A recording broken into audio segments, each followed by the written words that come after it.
Hi, everyone, and welcome back to another episode of the Soul Ecosystem Podcast. I am your host, Anna Rising, and on this podcast, we discuss soul contracts, including things like reincarnation, past lives, subconscious programs, spirit babies, and the like. This particular episode is going to be centered around spirit babies, what they are, how they show up for people, and my own personal experience with them. The whole concept of spirit babies is very intertwined with soul contracts, and although it's not widely accepted in Western religions and Western theology, it personally helped me a lot along my soul journey, the idea of spirit babies. And the idea of spirit babies is certainly not as well known or widespread as most religions. It ties into Hinduism, Buddhism, and New Age religion a little bit. But I would like to share my personal experience with it and what I have found from it, from readings, from channeling, from going into other people's energy and trying to pick up on spirit babies. I would love to share that with you because I absolutely adore babies. I love being a mom. I have 3 babies that aren't very much babies right now, but I have 3 children and 1 bonus daughter. And my personal experience with spirit babies is this. I would say that my own experience with my spirit baby was very destined, and it was kind of by accident. But if you watched my previous episodes, you'll know that I grew up in a very Christian household, a very strict religious household. And something about those teachings always didn't really sit well with me. It didn't make sense to me. But particularly, it didn't make sense when I went through a miscarriage. I think it was in 2018. This was my second time getting pregnant. I already had a toddler at that time, and this was my second pregnancy. And I was really excited about it. I was so excited about it. I wanted to do a more holistic approach, more hands-off approach to this pregnancy compared to my traumatic hospital birth with my first one. And I actually ended up giving birth to my second child. This would be the third pregnancy, but second child, in a birth center. And sorry, not in a birth center. I wanted to do it in a birth center, but I ended up giving birth to her in the car because we didn't reach the birth center in time. And my third birth was a home birth, and it was probably my favorite environment-wise, but the second birth was definitely the easiest. But anyway, I digress. So this was my second pregnancy, and it was at my first midwife appointment.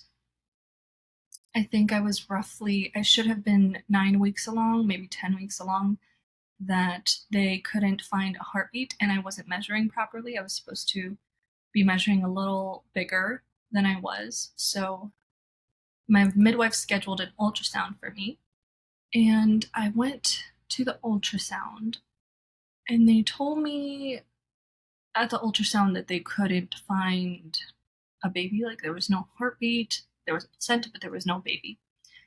I know this is a very sensitive topic, so I am going to put a trigger warning on this. We're just hitting all of the deep topics on this podcast for some reason.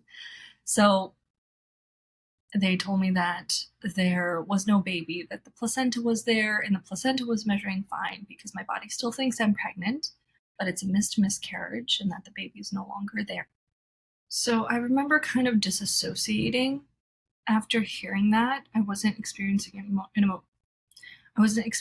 any emotions. I was in a state of shock because I was convinced that he was going to find a heartbeat, that my midwife just couldn't find it. So I remember leaving that room, leaving that office, driving home, and it still wasn't hitting me. I think I needed like a day to process it, because I was like, there's no way that happened. That's not what was supposed to happen. And then what followed was some really, really bad depression. I couldn't get out of my own head. I couldn't get out of this funk. I had to mourn this. I had to mourn the loss of this idea of a baby because it's like there was no closure. It almost felt it felt so surreal because we never found out what gender it was. We never saw any ultrasounds of this baby. And long story short, I was given some medication to help pass the placenta, like to trigger my body into realizing, hey, we're not pregnant anymore. It was making my body kind of like give birth to the placenta. And it was doing that for a long time. Like for a long time, I couldn't stop contracting. And it was very, very strange because throughout the day, like I would have minor cramping, but then at night, anywhere between like from midnight to like 6, 7 a.m., I was curled up in a ball in pain, excruciating pain. And I couldn't fall asleep. It was really bad. So I ended up going to the hospital. They gave me, I think it was oxycodone for the pain, and it wasn't putting a dent into it. It made absolutely no sense. So it was around that time when I was going through this for like a week or two of this like excruciating pain at night. I booked an intuitive message with Phil Good from Phil Good Life on Instagram. And essentially, he told me that I've emotionally not let go of this baby. I haven't let my body grieve and let my body release this. And that I was like hanging on to it. And I definitely didn't expect this phone call to stop these pains that I was having, but literally that night, the pain was so much less. It subsided drastically. And then the following night, it completely stopped because I was able to release this phone call with this intuitive, made me realize that I was still harboring such a huge connection and emotional attachment to this that I was experiencing very physical pain from it. So after that phone call, I was able to let go of this pregnancy, of this miscarriage, of this baby that I never had a chance to get closure with. I never had a chance to name or find out the gender. And it was the reaction of the people around me surrounding the miscarriage that made me realize like this makes no sense. What do people tell you when you have a miscarriage? There's always a reason, like God's timing, God knows better. Rather specifically Christians, that's their go-to. We don't know God's will. God has a greater plan for this or for you or something along those lines. There was a lot of people that were trying to make me feel better about it, about the miscarriage, trying to comfort me, and it would just make it worse because I mean, people get awkward with things that they haven't experienced or things that they don't understand. They don't know how to make someone feel better about it, so they might say absolutely ridiculous things like, well, at least you won't be pregnant in the summer anymore. At least you don't have to be like heavily pregnant and it being super hot. And it's like, I wanted to do that. Like, I totally would have rather done that. Like, I don't care about being super pregnant in the summer. So that was a wild experience. An explanation behind it, the religious explanation behind why God would let you miscarry, was not clicking for me. It was making me very, very angry because I'm like, this doesn't make sense. So once I've kind of released that and gave myself a little bit of that closure, like gave myself the permission to move on, I started doing a lot of inner work. I started focusing more heavily on past lives and reincarnation. And I started seeing things about spirit babies. There were people on Instagram talking about spirit babies. And I wanted to be able to talk to my spirit baby. I wanted to be able to find out things about my spirit baby. And there was various meditations on YouTube for it, on meeting your spirit babies, like spirit baby meditations. But the thing is, this is the hardest part about intuitive messages, especially for intuitives. When you are very attached to an outcome, when you are very emotionally invested in a certain outcome, it is very, very difficult to pick up on intuitive messages. So a lot of the messages I was getting, I know that they weren't clear. I know that they weren't right because there was that emotional investment. I needed it to be her. I needed this message to come through from my spirit baby. And it was getting messy and it was getting like mixed signals. It wasn't clear. So I kind of left it alone and I started exploring more information about past lives and reincarnation. I picked up some books about it. And mind you, I had to kind of do this in secret. I couldn't really talk to my partner about it because he was very devoted Christian man, and anything outside of what the Bible says they see as evil and misleading and temptation or something like that. So I felt very much alone in this journey, alone through processing the miscarriage, but still realizing, I'm like, why would God put you through that? Why would God let you get pregnant only to take the baby away from you? Like, it seemed so cruel. It seemed so unnecessary. I'm like, there is no way that the religion from the Bible could explain this in a way that did not seem absolutely cruel. So I started doing my own digging and my own exploring, and it led me to past lives and reincarnations. And that eventually led me to taking a course where all of this information was combined, Nikki Novo's course, Soul Reading Method, to making my own spiritual business and discovering soul contracts, discovering the soul matrix modality, and now practicing it, like reading soul contracts for a living. So Spirit Babies in particular is very, very tied in with my journey of how I came to do what I do. And Spirit Babies introduced me to the idea of soul contracts and reincarnation. So all this to say, this must have been a year and a half, maybe 2 years after my miscarriage. I was doing one of my past life regressions after I had put my babies to sleep. I think this was at the point where I already had a second baby. My second daughter was born. I was doing a past life regression and I was in my place of nature. I was in a meditative state. And all of a sudden, I saw the spirit of a very little girl come up to me. And she was around the same age that the baby that I miscarried would be. And she looked very similar to my eldest daughter at that time. And as soon as I saw her, I immediately knew who she was. So I'm seeing her as a girl, and that was my first kind of like confirmation that this child was a girl.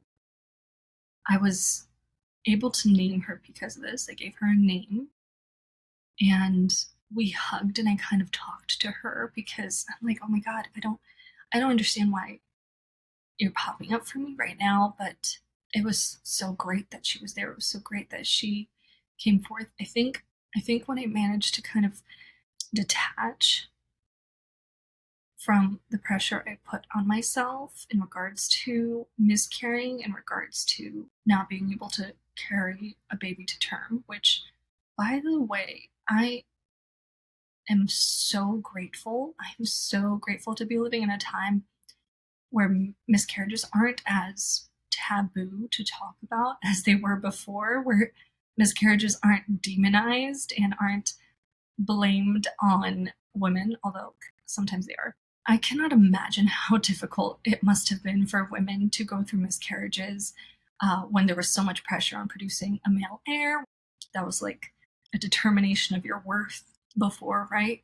So I am so grateful to be living in a time where women can actively speak on this and not hide it, not feel like they need to hide it, not feel like they are to blame for something going wrong. Maybe they ate something wrong. Maybe they did something too rigorous and they miscarried. It's absolutely wonderful that women have this outlet to talk about miscarriages, to talk about grief and loss without all of the stigma behind it. But again, I digress. So The spirit of the baby I miscarried came to me in meditation.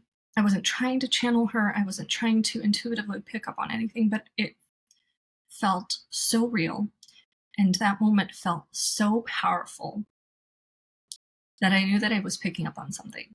I just knew. I named that spirit baby, and for the next couple of years, I would try to tune into her, I would try to speak with her to see if she would come back. But um, but because I'm so attached emotionally to the outcome, to the idea of her coming back, it's very difficult to pick up on messages from her. So I've kind of let her be. I'm like, when she wants to come back in, when she wants to pop up again, she's going to let me know. And she actually popped up a year or two ago when I had a reading with Gabrielle from Agua Astrology. She was doing an astrology reading for me. And then she told me that she felt a spirit baby in my aura. And I told her, I know exactly who you're talking about. She has a name. I'm like, she's been with me all this time. Like, I started asking her about it. And at that point, Gabby said that she felt she wanted to come in. Like, it was a certainty that she was going to come in, except it was like 2 or 3 years' time because she knew I wasn't ready. And I wasn't ready. I was not in a good financial space or mental space at that time. I wasn't mentally ready for it. And I just did another year ahead with Gabrielle. And she said that she's popping up again for the energy of this year, which surprised me. So, in regards to this spirit baby in particular, it feels to me like she's very much decided that she wants to come in through me. And based on my personal experience with readings for other people's spirit babies and books I've read, that is a pretty common thing. So, we are going to actually talk about spirit babies and what they are. If you guys have ever seen the movie Soul, the Disney movie, I feel like that's such a great look into the spiritual realm. I feel like there's so much truth to it, a lot more than we probably know. But just imagine that there are souls that exist in a non physical realm, waiting for the opportunity to incarnate. So, getting a body, getting a physical body, and incarnating onto Earth is like winning the lottery. I'm sure Abraham Hicks, I think, has talked about it. I think that's who I'm quoting right now. It's like winning the lottery. There are so many souls and spiritual beings that want to incarnate into physical bodies, and not everybody gets the chance. So just being here as a soul, being in this experience, you have already won the lottery. Because think about all of the movies where there's like an intelligence that can't experience emotions, and they would do anything to be able to experience what it's like being a human. That is kind of the magical part of being human, believe it or not. The ability to feel all of this, to feel emotions, to feel textures and taste things and smell things. One of the books I feel I need to mention, if you guys want to dig into this for yourselves, is Walter Mackichen's Spirit Babies: How to Communicate with the Child You're Meant to Have. Walter Mackichen is a great resource on all of this. He has worked with spirit babies and spirits from a very early age, and he's able to tune into them. And he speaks in that book about what different spirit babies look like, and a lot of the things that he talks about in his book confirms what I've experienced based off of my encounter with the spirit baby and my spirit baby readings. And I base a lot of the readings I do off of his book, so I highly recommend it. But he talks about how some spirit babies are very set on who they want to experience as their parents. So this is where the soul contracts come in. Some spirit babies have very particular contracts with certain people because it's their soul family, because they are meant to incarnate specifically with this set of parents to learn certain things. So they're going to be very particular about who they come in for. Other babies are not very attached. I've actually done a spirit baby reading that I'm going to give you guys an example of, because in this particular client's field, there was 3 spirit babies, and one of them felt very contractual, felt very, I need to be raised by these parents. I need to experience being raised by these parents. And the other 2 were very, I'm here if you want me.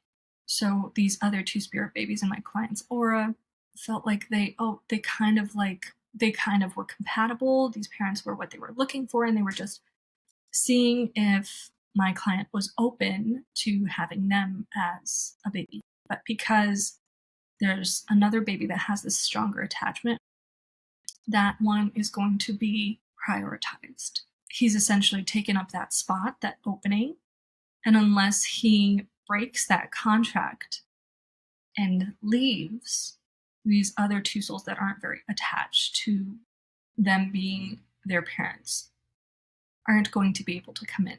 There was a reading I did for a friend once that also experienced a miscarriage. And at this point, she already had a child, and I tried to see if there was any other spirit babies in her aura. And there was a spirit baby sitting like right in her belly, to the point I was like, oh my God, you're pregnant, aren't you? I'm like, it's like right there. And she was like, no, I'm not. And I've taken that to mean, because based off of this Spirit Babies book by Walter Mackin, usually the babies are kind of floating around you, floating in your aura. And this baby was very much inside her tummy. So I feel like it was an emphasis on the connection and an emphasis on how badly she wanted to come through, how badly she wanted to be born to my friend, that she was still with her after all of this time, and that she was still like very, very, very much in her energy, very much in her aura, and was just waiting for her moment. So I'm trying to give you guys an idea of how they're going to show up for you if you want to do a spirit baby reading on yourself. If you want to tune into a spirit baby's energy on your own, there has to be a level of non-attachment to an outcome, so you're not kind of just like feeding yourself what it is that you would want to happen, which is why I would recommend not doing it for yourself. I try not to do it for myself because there's so many emotions there. I would recommend doing it with another intuitive. So there was another reading I had done for a client where I was tuning into her energy, and I saw that there was 2 kid spirits that were very like they felt prominent. They were like standing right next to her. They felt like they were on the same plane as her, if that makes sense. And then there was another spirit baby that was standing to the other side of her that looked a little older, but she looked faded. So it made it seem like this client had 3 children, but there was something with this oldest one that made her look different than her other 2 children. So I told her what I was seeing. I'm like, do you have a 3rd child? And she's like, no, I only have 2. I'm like, well, there's the spirit of a child in your aura.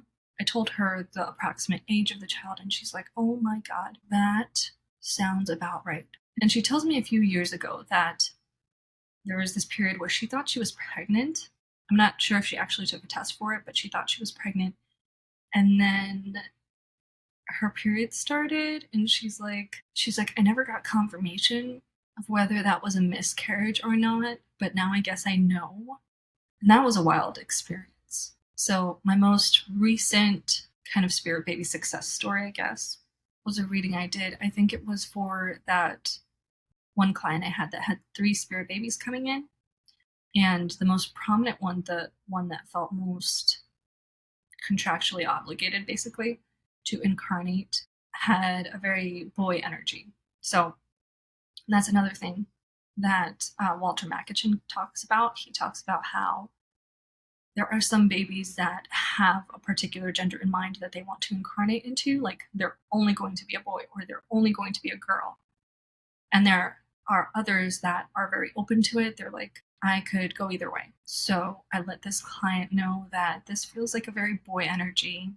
And she just got confirmation recently that the baby she's pregnant with is a boy. So yes, so from what I've seen, some spirit babies are very attached to the parents that they are selecting. They're very attached to them. They don't want other parents. So there's also this, like, if a parent doesn't feel ready, sometimes the spirit baby is going to postpone its entrance unless there's a specific family cycle or cosmic cycle that it wants to be born into. It might come as a surprise pregnancy. There are other babies that aren't very particular, aren't very set on a specific date that they want to be born in, year that they want to be born in. They're more flexible with that. So all of this to say how to tie this into miscarriages. When I started exploring the idea of miscarriages, the explanation they gave based off of a spirit baby standpoint made so much sense to me. It made so much more sense than a god kind of teasing you with this idea of a baby being born and like getting you excited, getting you happy, and you're planning and you're picturing this life and this child and coming up with names, and then like taking it away last second, like in an effort to what, to teach you how to trust or to teach you how to have faith that it's going to come true for you. I don't know. So this particular belief of spirit babies says that miscarriages often result in either the soul deciding to not come in at that time, changing its mind and being like, okay, I'm not ready for this. I'm going to check out and not do it this time around, not incarnate this pregnancy. I'm going to incarnate at a later time. And this is something that I haven't found with like actual spirit babies. I mean, not directly. I've had friends that got pregnant and then they were so stressed out about the pregnancy that they miscarried. And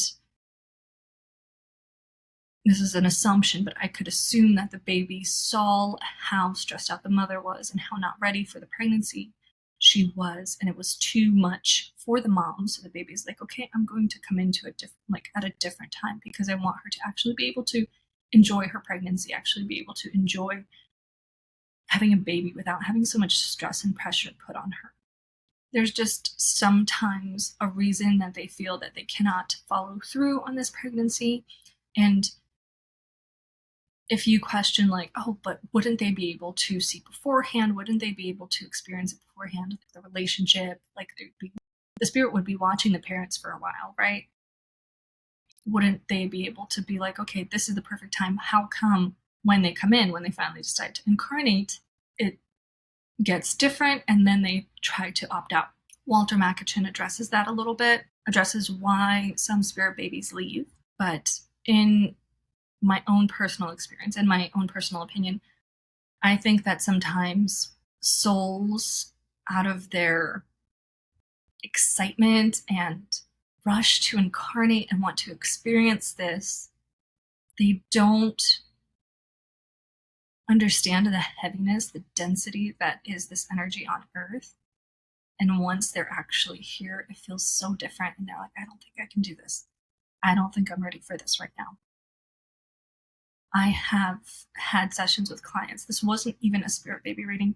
I have had sessions with clients that have been through something so traumatic, like they've remembered something very traumatic from childhood, and they had a soul death. They had a soul check out in the middle of their incarnation. Like, it was so traumatic that the soul was like, I can't be here anymore. I can't do this anymore.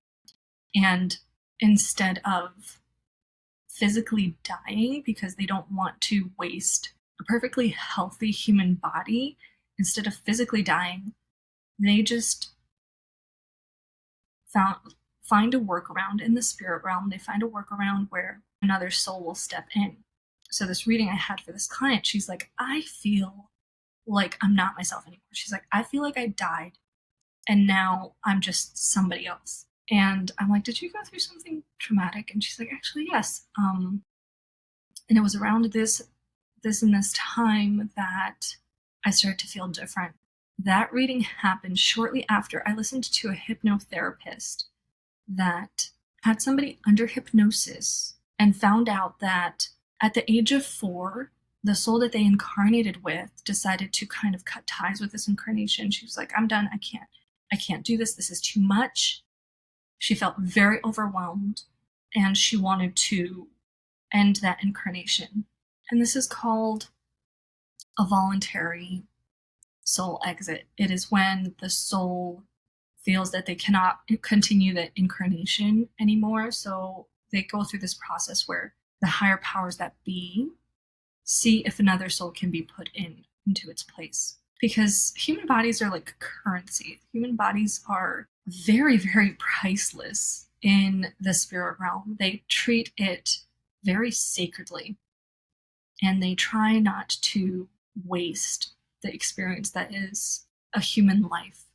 So a voluntary soul exit could be explained as a soul having free will and having the free will to exit its incarnation early, if it so chooses, either due to circumstances that make it difficult for the soul to fulfill its life purpose, or if it has learned what it needed to learn from that incarnation. So if they went through something so traumatic that they're like, I'm not going to be able to survive this and like continue this incarnation post trauma because of how difficult it is, like I'm just going to be in a state of survival, it might choose to cut that incarnation short. I don't think this happens often. I don't think that they take these kind of decisions lightly in order to like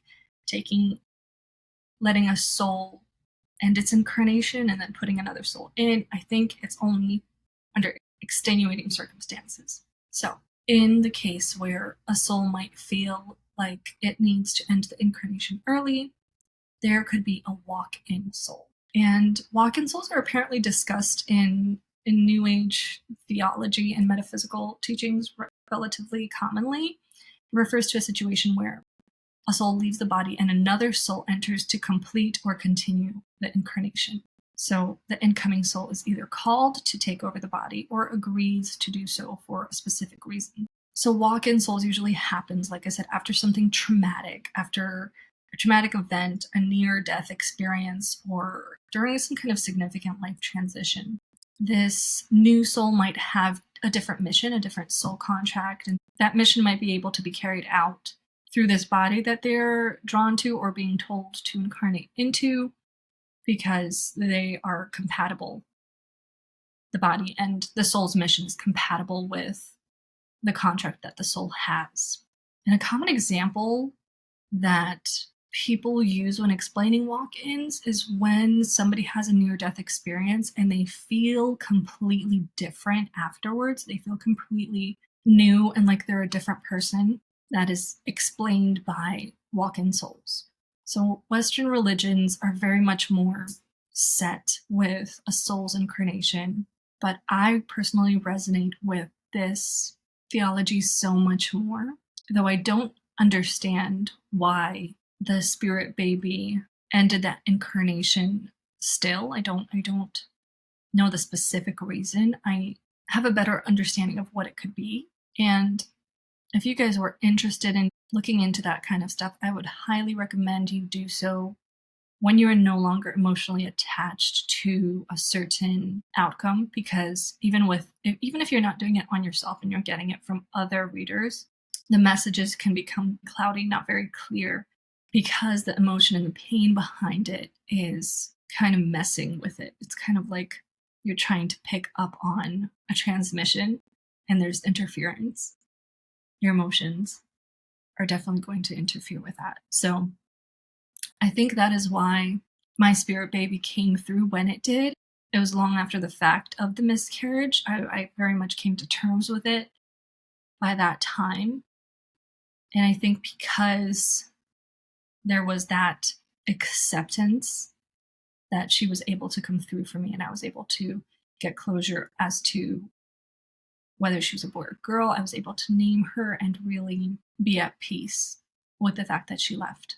So I think this is just personally a very beautiful approach to pregnancy and incarnation. Pregnancy in general is such a divine event, and it would make sense that miscarriages don't happen for no reason. It's not some kind of test, it's not some kind of fault of the mother or of the baby. There's a very spiritual reason behind that, and it shouldn't be taken personally. And there's always the hope that the spirit baby might make its way back to you, either in this lifetime or the next. I feel like this idea specifically still honors both the mother's experience, the mother's emotions, as well as the babies. The experience of spirit babies is so highly personal and unique, and I really want to honor that mystery that many times we won't get an answer in our incarnation as to why something happened the way that it did. But we should definitely not take it personally. We shouldn't blame ourselves. We shouldn't feel like we are at fault or that we are defective, because oftentimes it's just free will. It is a spirit baby's free will, and it is such a divine gift when we get a spirit baby to manifest, when we get a pregnancy that we can carry to term. So if that's something that has kind of been plaguing you, especially if you experience this kind of loss, I hope this can bring you closure. This can bring you peace about your unique experience with it. I started talking about it a little bit before, but I mentioned the movie Soul, and that is how I view the excitement that spirit babies come into the world with. Like, they're so excited about everything they're going to get to experience. They have these soul contracts in hand. They're like, I want to be learning this and this and this in this incarnation through these people, through my soul tribe or soul family. I want to experience all of this so I can learn the lessons that my soul needs in order to evolve to the next step. And I feel like there's this energy of inspiration and potential that they're all channeling, that very quickly becomes much more grounded once you make it to Earth, once you sit in the dense energy that is Earth. And I could easily see it be very overwhelming for souls. So if you resonate with that, let me know. That was my own personal experience of it and what I have seen for others. Me trying to make sense of my own miscarriage and the blame that I felt like I had to put somewhere. Like, I blamed myself, and then I blamed the universe, and then there's so much emotions that come up going through something like that you want to put it somewhere. So if you are struggling to get pregnant, if you're trying to get pregnant, or trying to carry a baby to term, my heart feels for you during this very difficult time. I can only imagine. Keep in mind that there are so many facets that have to go right. It's not just on you, it's not just on your body, it's also on timing and your spirit baby and things aligning in order to bring about this incredibly sacred and divine miracle. I must have said divine a bunch of times in this episode, but that is what it is. And I feel like women who have been pregnant and who have experience with the shift in energy that happens when you are pregnant, let me tell you, there is a shift. You feel so much more connected to the energy of the universe. It's so different. Everything feels amplified. I would highly, highly, highly recommend the book by Walter Macachin, Spirit Babies: How to Communicate with the Child You're Meant to Have, because it's so helpful in that journey, in those stages where you're trying so hard to bring that about and it might not be working, or you feel like there's this block or this cutoff to it and you can't understand why.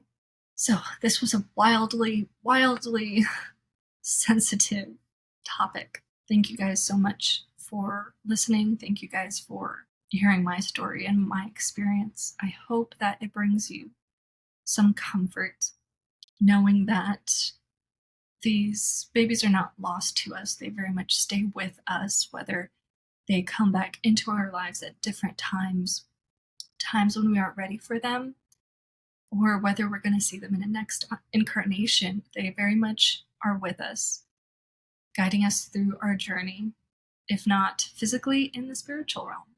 I feel like I need to drink some tea and eat some chocolate after this episode. Kind of give yourself some love, give your spirit babies some love. If you are trying to manifest that this year, we are going to see what comes through for me this year in regards to this spirit baby that I've been told is definitely like coming in for me. So I wouldn't be surprised if another one of Gabrielle's predictions comes true. I feel like she's predicted so much for me already that has happened.